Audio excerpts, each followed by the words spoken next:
Hello, everyone. This is David again. Thank you for joining me on this beautiful Friday afternoon.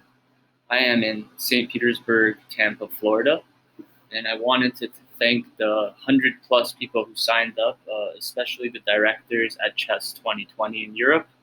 And I also wanted to make a shout out to Chess Agro, which is a Patreon channel by my friend Leo Cohen Soleil, who we used to actually play at the Marshall Chess Club, and this cool graphic I have back here is actually based on players from the Marshall Chess Club. Um, this is one of the cool animations we have at chesslessons.com, and this is supposed to be actually Cameron Hall. And these players are actually based on real players, and these positions are real chess positions that they're playing out. So that's just a little uh, side side tangent. Anyways, let's get to the bread and butter. A lot of you signed up for CVG, but you don't have levels yet. So if you go to your page, it's going to say no levels found, but don't worry about that. I will get you levels. We've just had, like I said, way more signups than we thought we would, and we're playing catch up. And if that wasn't, if that wasn't overwhelming enough, for our team, we also had a junior level developer who accidentally pushed the bug into our system on pretty much the first day where we had this overwhelming demand. And luckily, our senior engineer last night fixed it in a hurry, and we should be back up and running, at full capacity. Anyways, I'm going to show you very quickly 2 or 3 very simple things you could do with CVG right away to start deriving the benefits. And we've been getting a lot of feedback already, but I'm going to go jump into this very quick. So here is the opponent filter. If there's an opponent that you play a lot and you know you're going to play him again, this is your best friend. This is your best way to get prepared against that opponent. So I'm going to show you how I study using CVG with a few of the features. I'll continue with more videos on Sunday and all through next week and post it on a blog and share it with all you new users of CVG. So I'm going to click Relaxing Gentleman, and that is my friend Prospero Lugo from the Marshall Chess Club. I played him a lot of games, and as you see, I made close to 171 mistakes against him. So the first thing I do when I use CVG is I click Easy, and what easy means is that you're in a position where it shouldn't be too hard to actually win against the engine from this position. And if you win against the engine from this position, you will get a completion, and it's going to say, congratulations, you won. Now, I'm going to go through this left menu over here first. So this is to delete a level. You might not like all the levels. That's fine. As we mentioned before, the more you use the software, the better the software is going to get over time at serving you better information. So please be patient with it. As you saw, I have almost 8,000 levels, and the first 100 weren't as good as the second 100, and by the time I got to 2,000, I felt like the machine learning algorithm knew me on a personal level. So engine eval is your evaluation in this position. If you want, you can go down here in engine strength and hit 16, and it's going to get a little bit stronger and give you a little bit better of an evaluation because it's going deeper. Game move is the move you played during the game when you were in this position, and the reason why it's telling you what you played is because that move cost you a certain number of pawns. So I played king c6 in this position, and that was a bad move. It cost me almost 4 pawns. So I don't want to make that move again. And what you could do if you want to know what the engine would play from this position is just quickly hit AI fight, watch the engine make its moves against the other engine. As you see, he's trying to push his agenda to queen the f pawn, and it seems like it's pretty much impossible for white to stop him. So once you get an idea of how the engine would play the engine, you can try to replicate it. If you want more of a challenge, you could try to beat the engine without hitting AI fight, but there's no harm in that. So That is the left side of the screen. Then if you want, you could hit try again and just try yourself to replicate the engine success. And what's cool about this this feature right here is that you don't have to do it here in our software. You can easily go to Chess and do the same thing. And I actually recommend doing it in Chess because, let me think for a second here.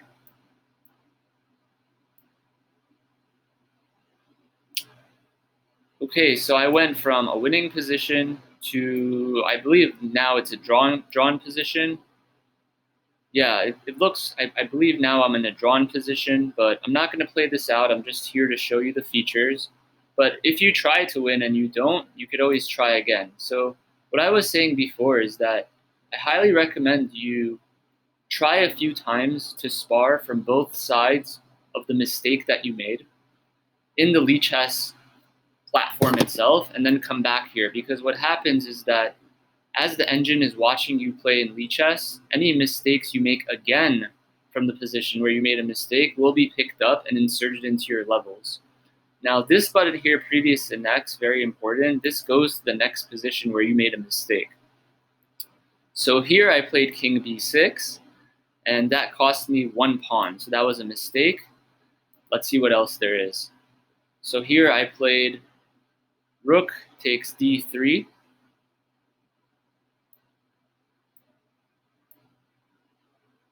Okay.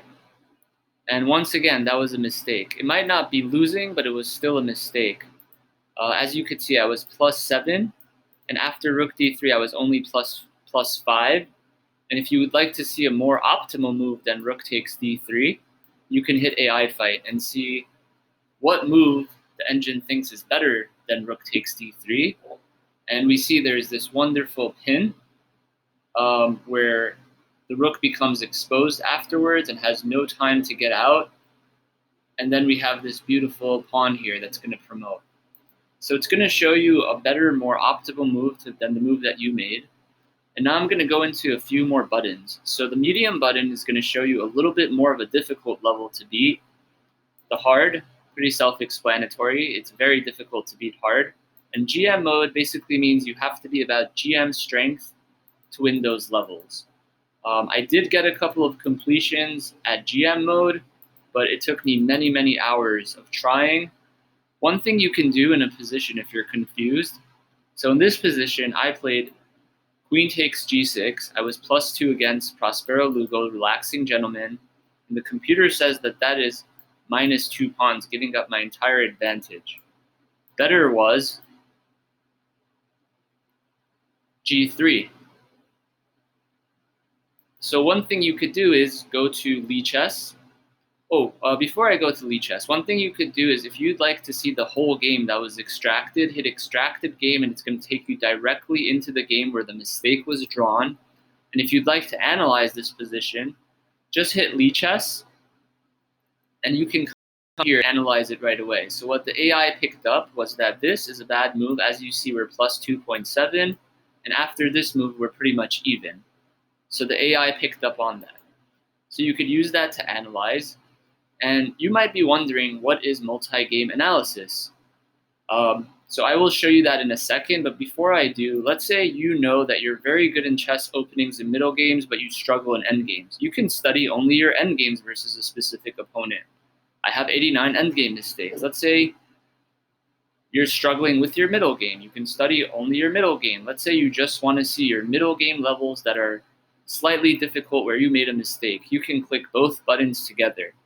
The mates button will find mates, but this is still a beta testing feature.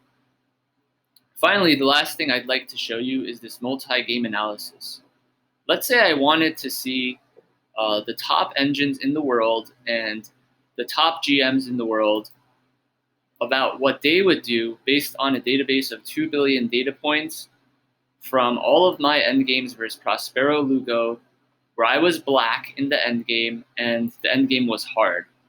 All I would have to do is hit multi-game analysis, and it would show me about 16 different screens where the computer pulls data from all the different games that ever existed from those positions and builds me a matrix. So this is a brand new feature, and these levels were extracted very long time ago before we had this feature. So I'll show you a match that I had today.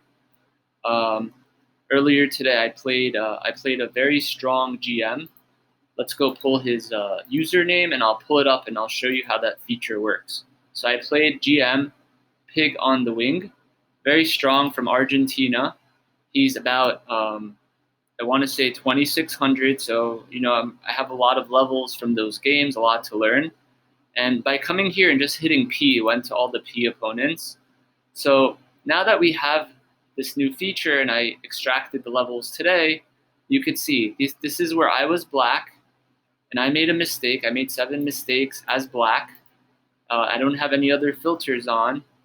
And if I hit multi-game analysis, this new feature is working perfectly fine, where if I hit 6, it's showing me top engines or top GMs of the world playing from that position from the exact moment where I made a mistake, and showing you basically a little mind movie on how I could have played better.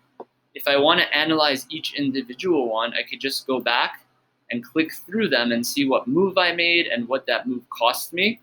I could try sparring with an engine from that point.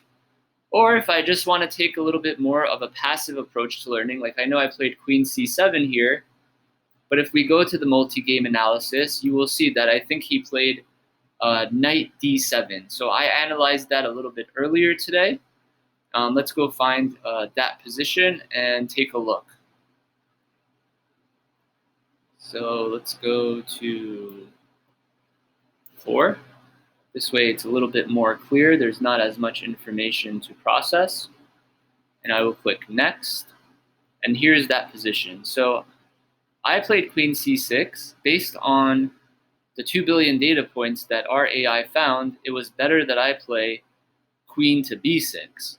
And if Queen to E3, Knight A6. So if I ever get this position again, I have a little mind movie in my brain if I play him again and we arrive at the same position on an improvement on my repertoire. Another button I'll show you very quickly is the repertoire button. So on specific openings when you play someone, so I'll go to none, white and black. So on specific openings, the engine will actually create an entire repertoire for you. So in this position, I mistakenly played Knight G4, losing almost an entire pawn. Now, if I hit repertoire here, it's going to create an entire repertoire for me based on multiple responses that the opponent could take. So these are from the exact same starting point where I made a mistake. The only difference is that it gives you many different options that your opponent has, and it gives you a reply to each one of those options. So this is a beta testing feature that was based on a request from a user. And so far, we've gotten very good responses for it. And furthermore, people have elaborated that they would like test drills for the repertoire portion. Now, if you're not so comfortable yet with our platform and would like to try some of your levels in a different platform, all you would have to do is come here to any of your levels based on these buttons, hit copy fen, and let's say you like to use ChessBase or Hierarchs or any other chess program. All you'd have to do is copy the fen, come in here and just hit paste, and that fen will be there ready for you to analyze with your favorite chess program. So there's the demo. If you have any questions, email me. If we haven't gotten around to extracting your levels, we do apologize. We are just inundated with emails and many new users, and we're very happy to have you guys. So please be patient, and hopefully all of you will soon also have 7,000 levels to CVG. We'll have a wonderful day and happy CVGing, and look forward to your feedback and responses.